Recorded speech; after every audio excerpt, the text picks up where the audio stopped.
Bafethu, ngicela ukukhuluma nabafana bami la namantombazana amabancane for sure because lento le enye into yezinto ezingibulele mina in my future as a young man like you. Yabo, be careful bafethu ngama-favor amancane owayenzelwa abangani bakho.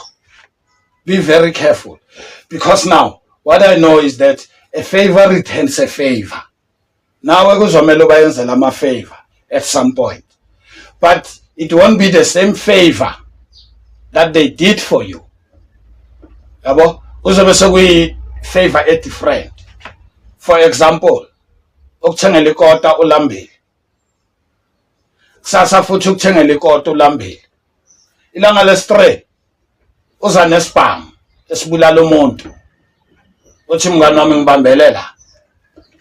Makaqeda yena uyahamba bayambamba bayamshaya ubuya kuwe ngesibhamu uzosilanda uthi esakho makafika ecourt. What do you do? So bafethu, be careful. Say no if you feel something is wrong, even to your friend. Tango Apa, #1 educational speaker in the whole world.